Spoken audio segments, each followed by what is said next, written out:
Hey everyone, John Hartley. I'm here with today's mail. I got this in the mail Saturday, but I had company for the weekend, and I don't like doing videos when other people are in the house and tend to get intimidated. Let's see what we got here today.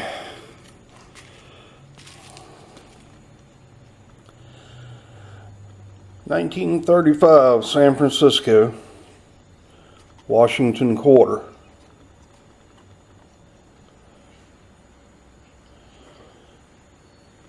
And I'm pleased with it.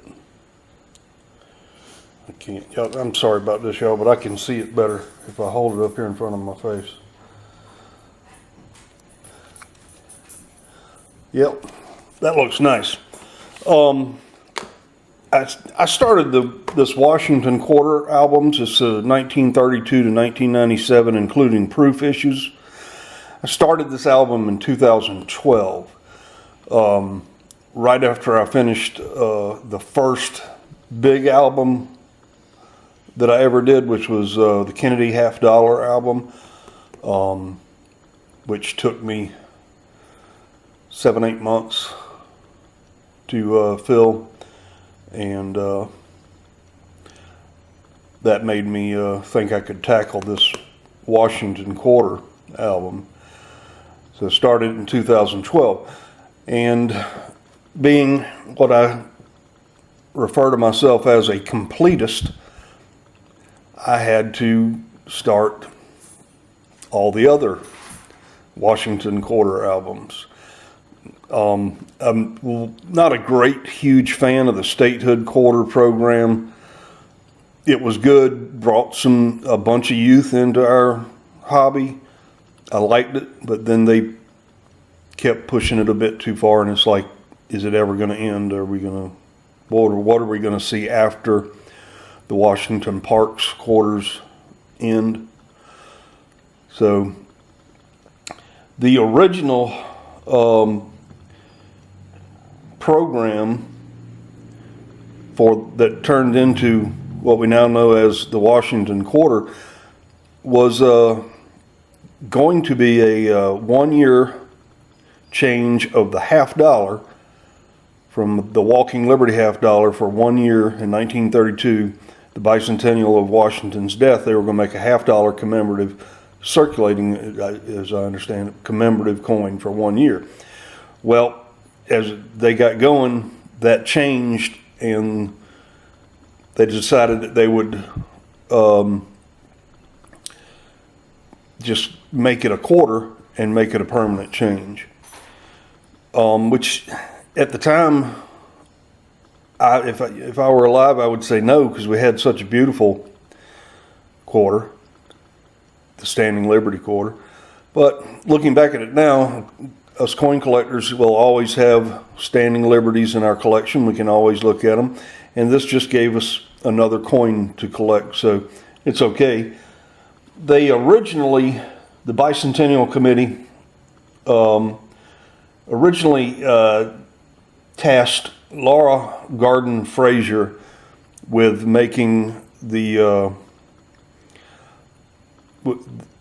design for the $50 and then adjusting it for the quarter.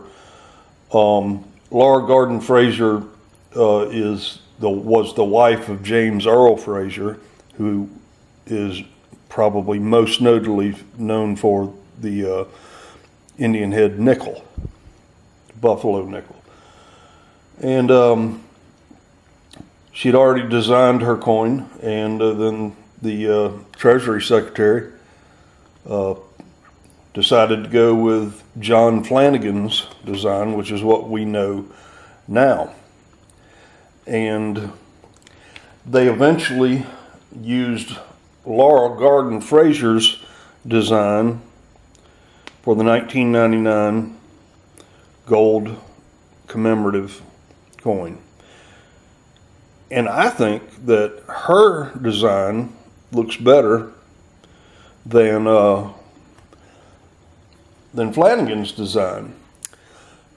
Maybe it's because Flanagan's design has become so commonplace to us. Maybe it's the fact that in 1999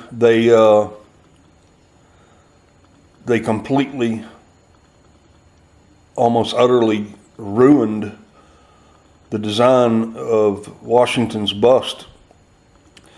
If you'll look at a statehood quarter, the hair on Washington looks like a bunch of spaghetti. It's horrible. In 2010, they fixed it, and it looks good again. But it's gone through a few changes. But it's nice where it is now.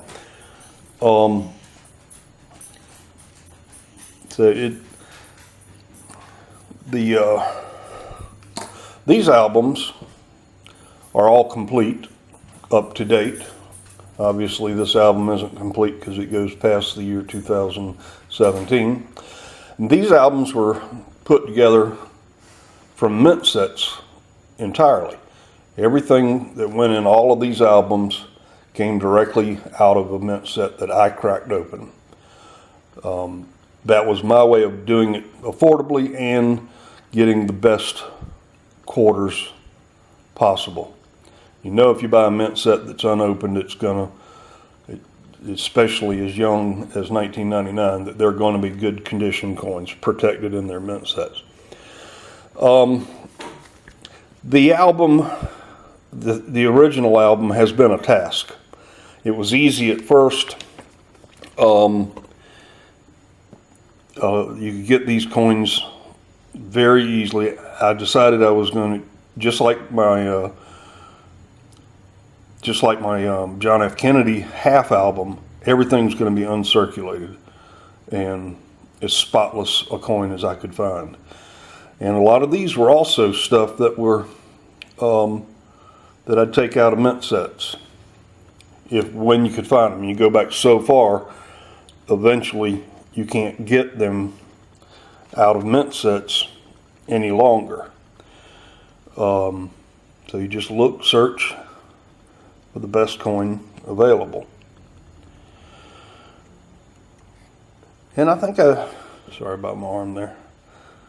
I think I did a good job.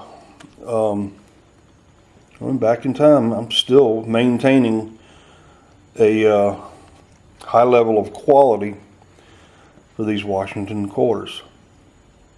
Absolutely beautiful quarters. As we go into the 1940s, still really, really nice quarters. Well, when you get into the 30s, and this is one, I knew that 1932 was going to be an issue, but when you get into the 30s, it becomes hard to get a coin in great shape that was from either the Denver or the San Francisco Mint. Philly mints weren't hard at all, plenty of quarters. But the Denver and San Francisco mints from all the coins in the 1930s get hard to find at an affordable price. I got stuck on 1937 San Francisco, and I'm still stuck on it, so much that I stopped doing the album for 2 or 3 years, and I started other albums, started and completed the Jefferson Nickel album, Roosevelt Dime album, and the Lincoln Memorial album. I finished them all before I came back to the Washington Quarter, and really, when I started making YouTube videos, that I started looking again to try and find something nice to put in this album so that I could show you my Washington Quarters album. So I am pleased with this one. I don't think the rest of the 1930s that I'm missing are going to be this nice. I know I can't afford an uncirculated 1932 Denver or San Francisco. I got lucky on this 1935 San Francisco. I paid $51 for it on eBay. And I think I did well. So let me know what you think. Comment, like. Looking for new subscribers. I'm up to 70 now. That's not bad for such a short period of time. But thanks for watching, and until next time, I am 1042.